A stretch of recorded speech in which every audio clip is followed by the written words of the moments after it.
Right. So we are on Bava Metsia Lamed Hey on base 35b. And our Mishnah was talking about somebody who hires a cow and then lends it to somebody else. We dealt with that. There's an argument in our Mishnah about whether the person who, if the cow subsequently dies of natural causes, the question was whether the person who hired the cow can then receive the money for the cow from the person to whom he lent it and not pay anything to the person from whom he hired it. That's all we did in Mishnah. We never actually got around to talking about what the point of the argument was. So I think we should do that now.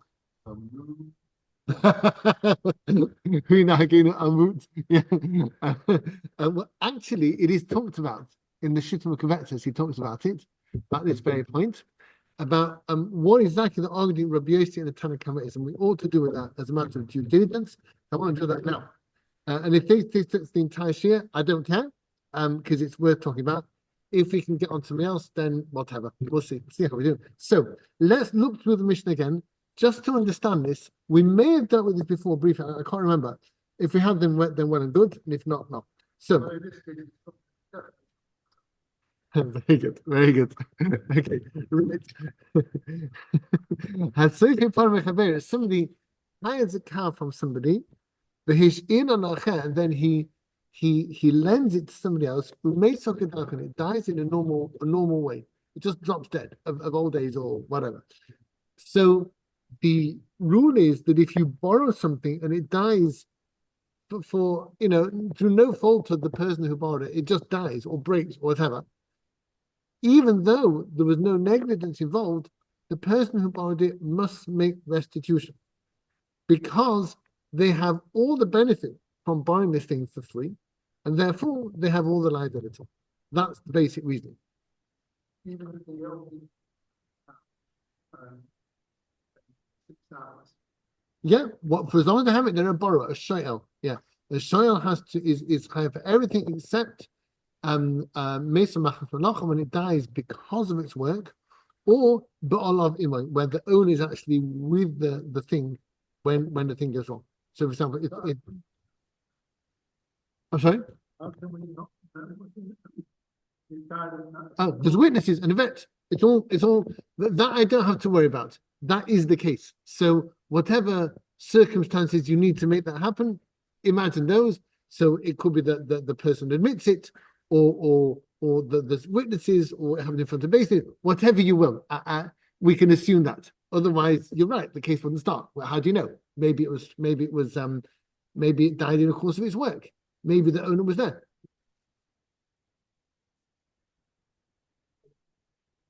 Yes, it's talking duck territory. Lend me your account tomorrow. Yeah, all right. It's different matter. We can arrange whatever terms we like, but they didn't. It's dog and duck all the way. Here we are again. The dog and duck. Okay, so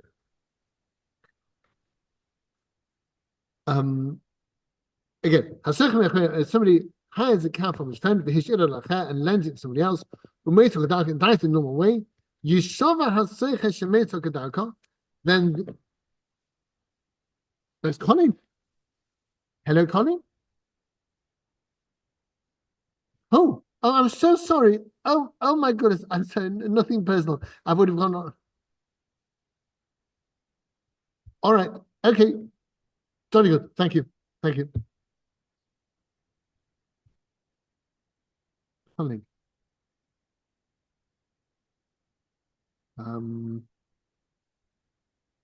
Here he is. Here is Colin.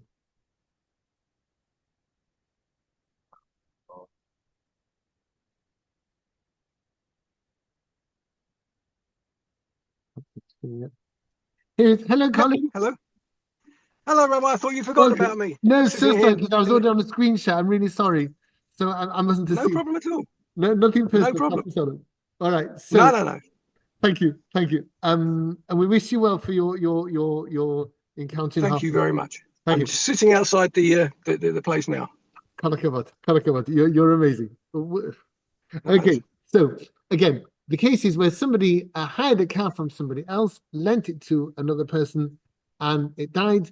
So then the person who lent the cow can say, I am the lender, you are the borrower, therefore you are liable to me.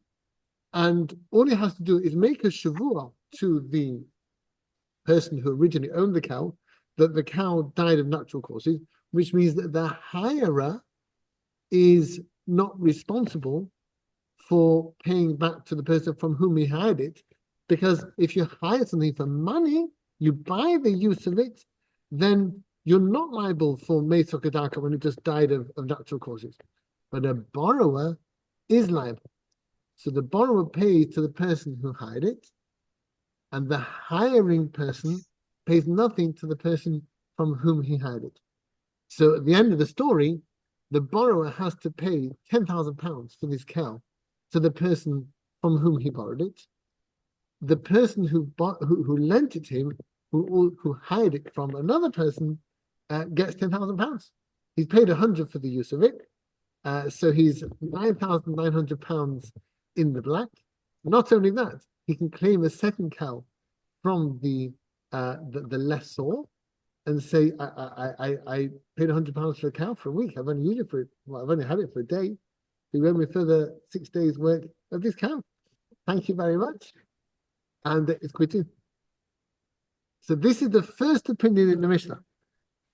Has so it says Yishava has seiches shemetu kadach. The person who hired it. It's the end of the second line of the Mishnah. The person who hired it makes an oath that the cow died in a normal way. V'hashoyo yishalim naseicha, and the borrower paid to the person who hired it. Amar Rabbi Yossi said,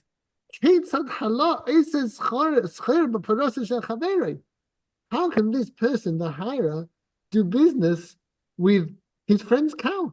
He can't start making money out of the original owner's cow. It's not his cow. Ella, rather, the cow should return to its original owner. You'll tell me the cow's dead? It's no longer with us. It got eaten by tigers. How then can the cow return to the original owner? What does the Mishnah mean?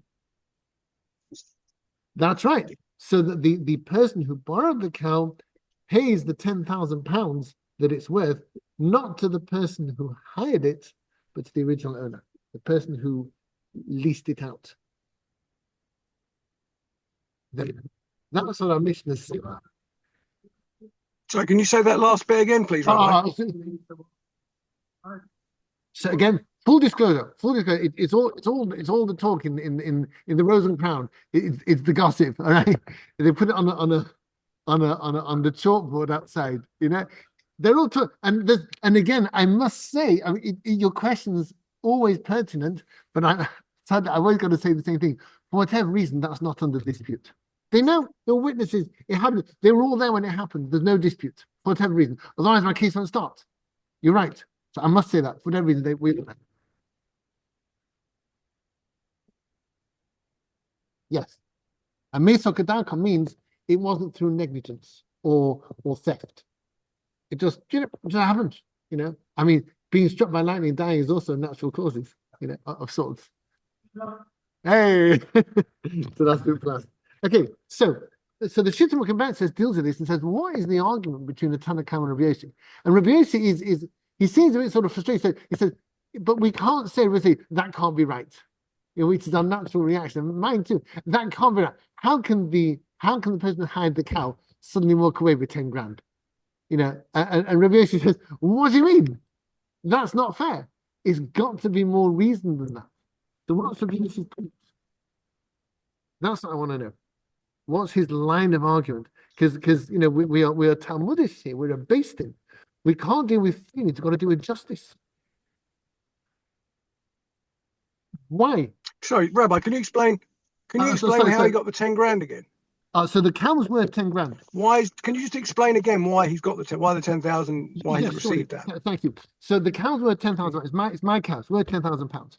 So Colin, I lend you my cow. Sorry, I rent you my cow. You pay me £100 to use my cow for a week to work in your garden and in your field. Yep. Rav Shlomo comes along, and you're a kindly disposition, as you know. And Rav Shlomo says he's looking for a cow to cut the daisies in Eaton Court, and you say, you know what, I don't need the cow today, I'll lend it to you. So you lend him the cow that you hired from me. We'll assume that this is with the permission of the original owner. We'll assume that's in the contract, and you can't cash on that one, because this is the case in the Mishnah. I've got to say that it's a case that works. So it's all above board. Everybody knows everything. Now, the cow then died in Eaton Court grounds. So it's okay. We don't think of it. So now Rosh Shlomo should pay £10,000 to you because he borrowed the cow from Colin.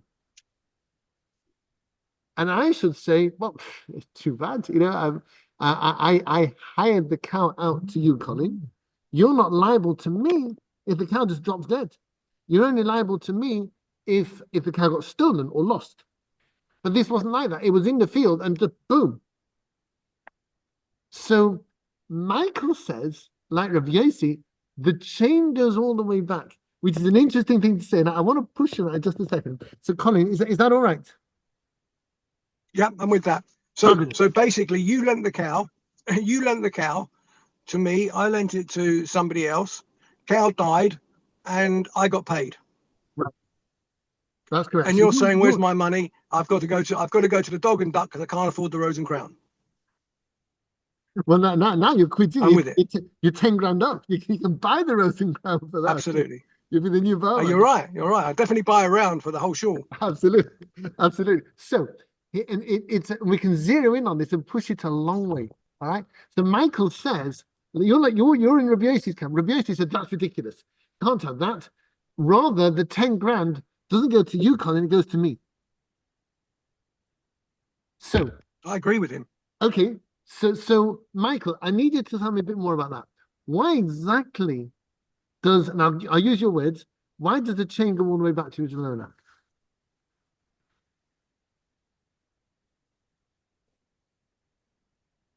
Well, but them's the rules. Why not? Ooh, hark at that. Sorry?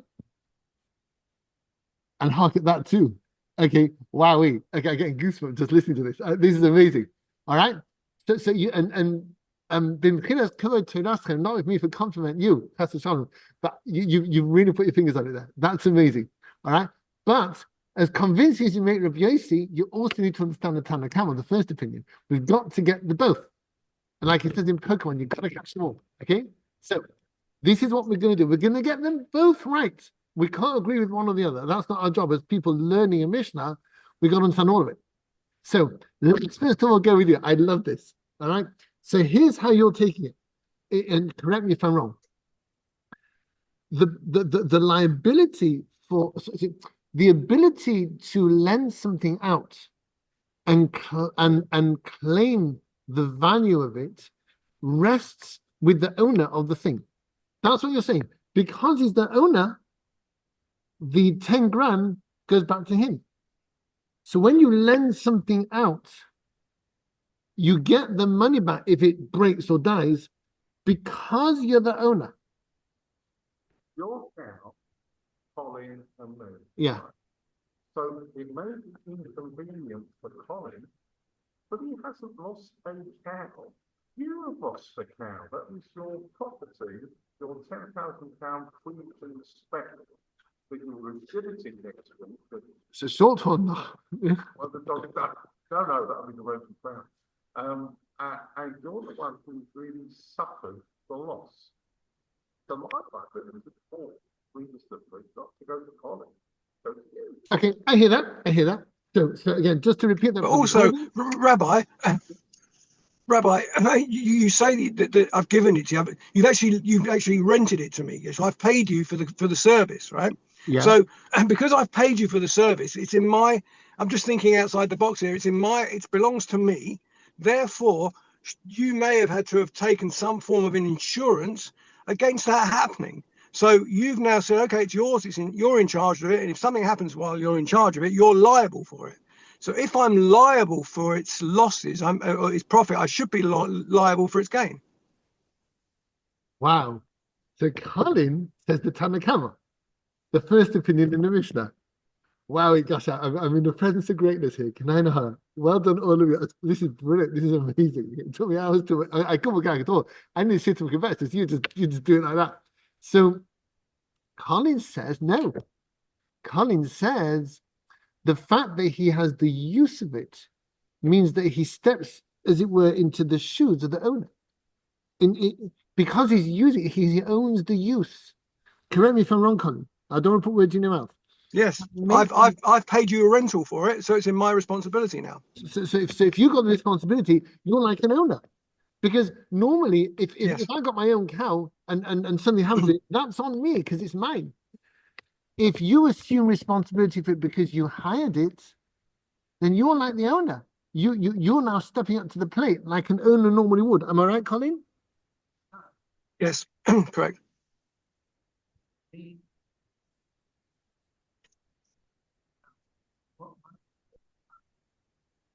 It's a good question. The Gemara is actually going to deal with such things later on, where somebody is looking after something and they give it to somebody else to look after. And the original owner can say, you had no right to do that. I trusted him, I don't trust you. So you're right. However, again, I must say the contract of our Mishnah tells me that for whatever reason, that was okay. So maybe we'll put it in the contract. In the original contract of hire, the person who hired the cow, that's Colin, was given permission to lend it out.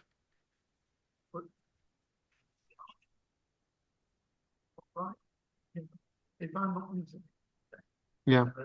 Your cow. Yeah. Right. Yeah. How do you need one day? Then I have the one. Tomorrow I've got a town. But Yeah.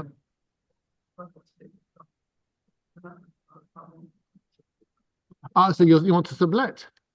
Well, again, you're right. You're right. That's the T's and C's, and we can argue the toss. And that's more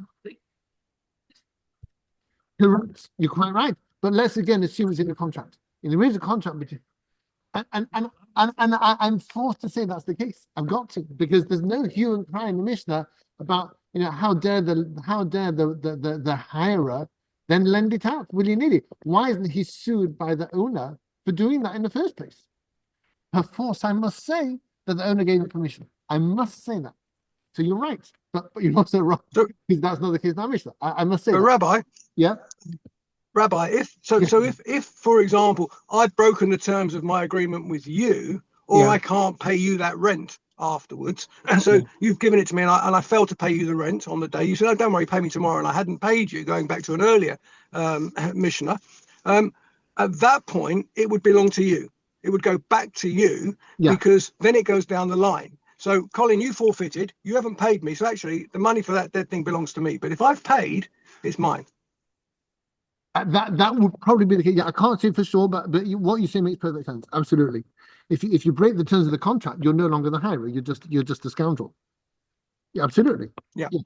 And then the last person would be you, and if you forfeited, it would go back to the person that you bought it from. Whoever defaults is in the wrong. Yeah. Okay, but let's assume that's not going on here. The hirer paid up front. It's all fine. It's all agreed. So the point is here, what makes you the person who deserves to get the value of the cow back when it drops dead? Is it that it belongs to you? That's like you were saying, and you too. Or like Colin's saying, does the fact that I have liability to the cow as the hirer, limited liability, only if it gets lost or stolen, or if I'm negligent, but still some liability. So now I have vested interest in this cow. I've got to look after it. Its loss means something to me. I can't just say, well, it's not my cow. Okay? No, if I just took it over a cliff, I got to pay it back. So now the cow kind of belongs to me. Therefore, does that mean that if I lend it out, I count as the owner? That's what Colin was saying. I think, Colin. Am I right? And if you lend it to me, I'm now the owner. I'm responsible for it. If I I've paid it. I've paid you for it. so yeah, so you I let So it you, to you.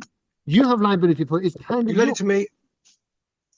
It's my Yeah, property now. It's kind of yours. And this is the shooting has put it slightly, but I really love the way Collins says that it's about the fact that the hire is liable casts him as a kind of owner, such that when he lends it, it's like he's lending his own car and he gets the money if it drops dead. Because, well, the shooting put it slightly differently. The shooting said that Rabbi Yossi says that when the hirer lends it out, he does so on behalf of the original owner, which is exactly what you were saying. The chain goes back. That's beautifully said. So according to Rabbi Yossi, no, when the hirer lends it out, he has a right to do so because it's been agreed. I must say that, but it's done on behalf of the original owner because it's his. Yes. But the Tanakh, the first Big Mishnah, disagrees. He says no. The fact that he has liability for it, again, Collins' fault. The fact that he has liability for it, that the fact that the hirer has liability for it if it gets lost or stolen, means that it's kind of his. And therefore, if he lends it out, it's kind of his cow that he's lending because he has.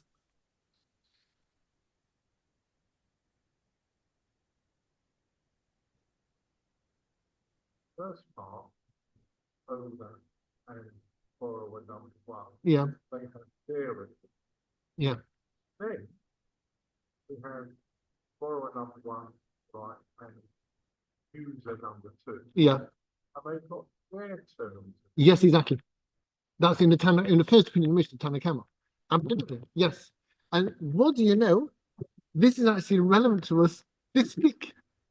It just occurs to me. Yes, nice one. So when I sell everybody's comics to Andrea, there's a clause in the contract based on the Gemara, which says when we sell a comics to Andrea, and what happens is that we are storing her comics in our homes. Colin, you're going to love this. We're storing Andrea's comics in our homes, which is fine. However, the comics contract stipulates that if something should happen to that comics, and it's not our fault, then we are not liable. And the point is that to Andrea, that's right. Because if we were liable, then we'd be considered as kind of the owners of the comics because we care about what happens to it. We don't own it at all. That's right. The whole point is that we must not own it because if you own a comics in your home on Pesach, you're transgressing the Torah prohibition. Yes.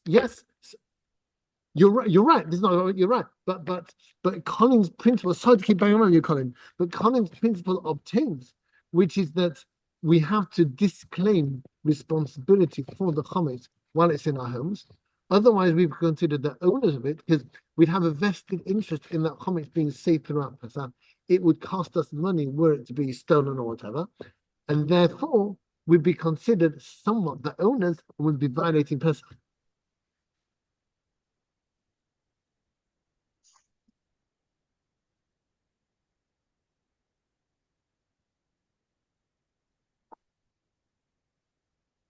Yeah, I mean, in the Gemara, I don't think it was done.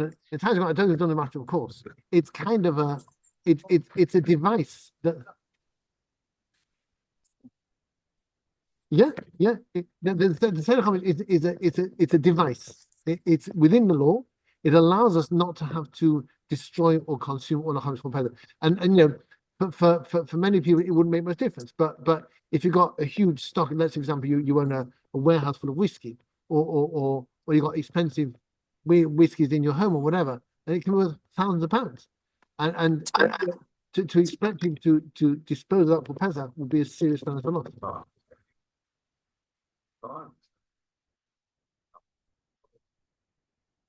Bang on the door and say, I understand you've got whatever it is, hobbits. That's mine now. Yes. Picking up on the word, I'm not being rude.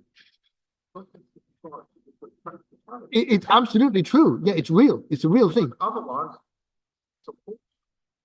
Yes.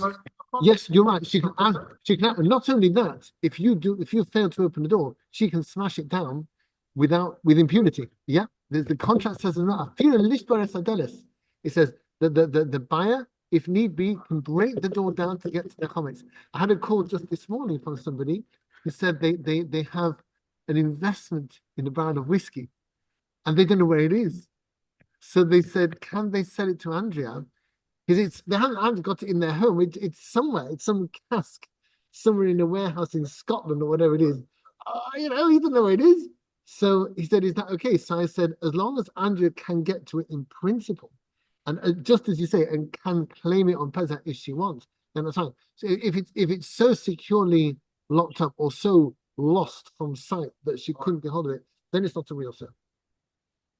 But yeah, exactly as you said. Right. Now then, we're not done yet. We're just getting started. Okay, so we've dealt with the argument in the Mishnah. We've already done the case in the Gemara, which is where I think we're going to go through this one again. Reb Zera and his funny case. So Reb Zera is as my Akiva put it, it's our Mishnah wearing a funny hat. That's what Reb Zera does. Okay, so if you look where it says Gemara in after the Mishnah, it says Gimel Mem in big letters being the line. Then we go down 1, 2, 3, 4, 5, 6 lines down. We have Amr Zera. We did this last week. I'm not going to go over it in detail. I think what I'd like to do, if we have time, is go beyond what Reb Zera says to the other opinions in the Mishnah. And there's a fascinating thing that he says, or opinion in Gemara rather. Okay, so Amr Zera, we are, I think, 6 or 7 lines down below where the Gemara starts. You see, towards the end of the line, it says Aleph, 2 strokes, Reish in the middle of the line there. That's Amr Zera. So, we all got that? Yeah, okay. Right, here we go. Amr Zera said, I know a case where the owner pays several cows to the hirer. What's this case? How does it go? If the hirer hired a cow from the owner for 100 days, and then the owner borrowed it from the hirer, borrows it back for 90 days. And then the hirer hired it back for 80 days. And then the owner borrowed it back for another 70 days. And it died during the time it was borrowed. For each act of borrowing, the owner is liable for one cow. So in this case, he borrowed it twice. He borrowed it for 90 days and for 70 days. So when it drops dead, that's 2 cows. He borrowed it twice. And then he hired it out again from having borrowed it. I'm allowed to hire out something that I borrowed. So if he borrowed it twice, he pays back twice, 2 cows, 20 grand to the hirer. That's what Reb Zera says. Put that in your pipe and smoke it outside. The dog, there's no smoking indoors. Okay. So that's what Reb Zera said. And Rav Acha Midifti quizzed Ravina on this. Mechti, he said, Amalei Rav Acha Midifti Ravina. Mechti, let's see. Chada Parahi, it's 1 cow. I love Apka. It's gone up and it's been taken out. Apka mischers for Ayla Lishela. It's taken it out from hiring and brought it up to borrowing. Apka mishela, he's brought it out from borrowing for Ayla Lishers and taken it up to hiring. It's you're not doing deals within deals. You're changing the status of the cow. So Rav Acha Midifti says it's not like Reb Zera says. Reb Zera says that I borrow it and then I hire it and then no, he says when you hire it, you can't when the owner borrows it, he's canceling the hire, and instead now it's a new thing where it's borrowed. It's a new thing. We cancel the old one and out with the old, in with the new. That's what Rahman said. It's not rocket science.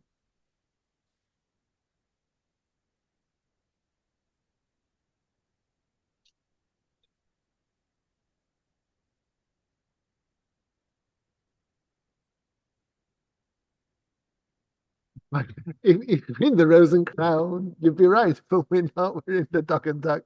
They don't do anything. There's nothing there. That's the problem. I'm sorry? Yeah. No, so do me a favor. Do me a favor. You don't need it tomorrow. Like you said, I'm going out of town tomorrow. I don't need it. Just you're going to be out today, tomorrow, anyway, off to Southend. So you don't need the cows. It's going to be sitting in your garden. Let me borrow it back. So the question is that going to be a cancellation of the previous arrangement, or is it within it? Reb Zera says it's within it, and you just accumulate the situation. You get the sort of Russian doll effect of one inside the other. Whereas Rav Achamidifti says no, you cancel what came before with what's happening now. Out with the old, in with the new.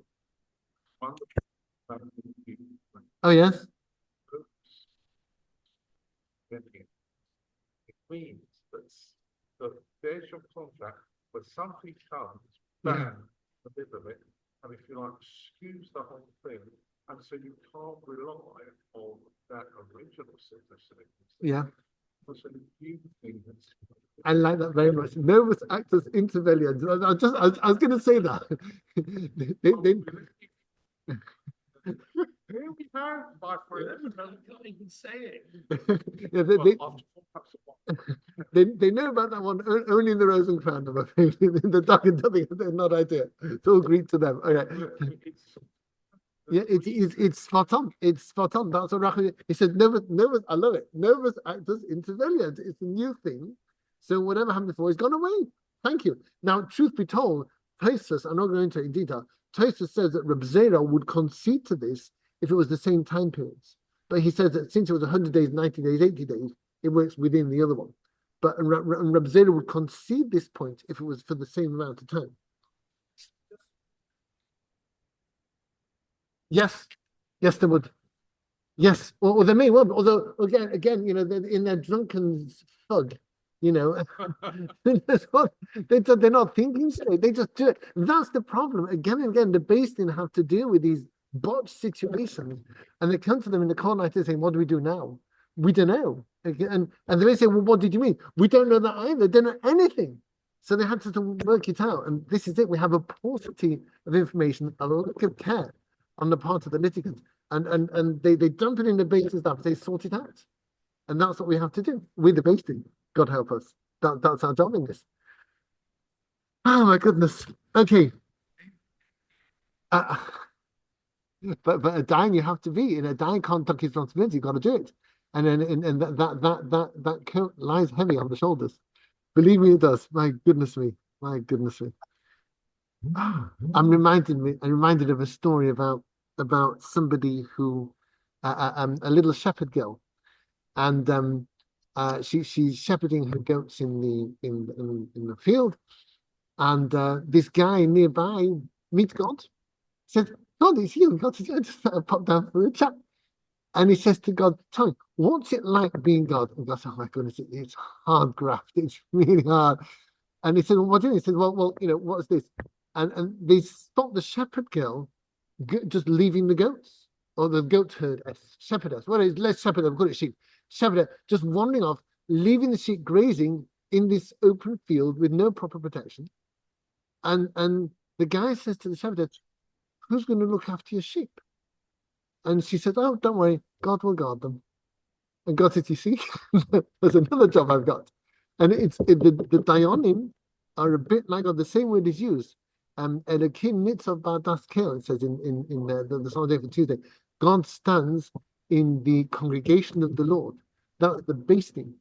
The Dayanim sit and God stands in this godly congress, and the Dayanim are doing God's work of justice, and it's very hard sometimes. And they end up carrying the can. They have to get it right, and they can make enemies. I've seen it done, and they've got to get on with it. So yeah, that's it. The crown is heavy. Okay.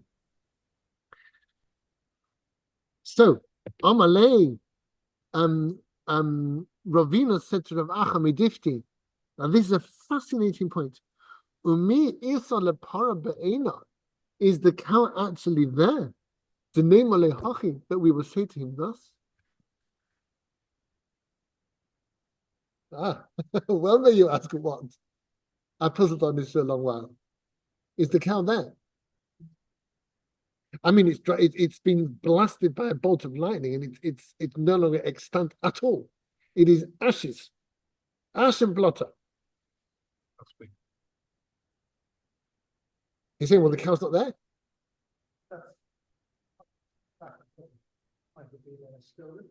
And that's not my case. My case, it was smashed to smithereens.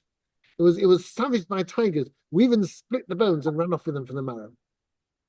It was ripped limb from limb, destroyed. You can't say that the cow just changed from one position to the other because it's not there. No, there's no doubt about what happened. Remember Reverend Levy's point. We're not saying that we don't know what happened. We know what happened. There's no dispute about that. There's no need for Shavua. Unless somebody's that's not his point. His point is the cow's not there.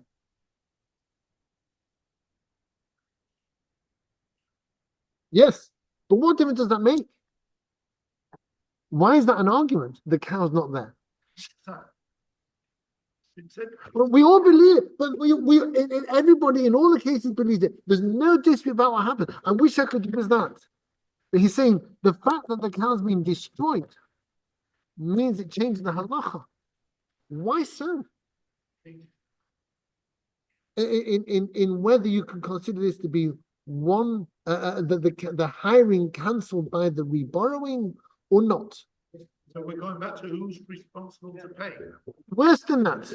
Worse than that. I'm going back to saying, were there two borrowings here or one or none at all? What was the borrowing cancelled by the hiring? It all depends on whether the cow's still there. What do you mean? So if the cow was still there, would that make a difference? Let's say it died. So it's still there, and its carcass is there. Well, apparently there is. That's what Ravina says. Depends on whether the cow's still there or not. That's precisely my point.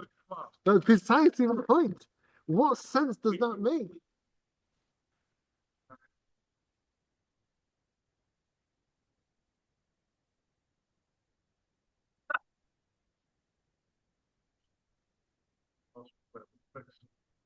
So, is the answer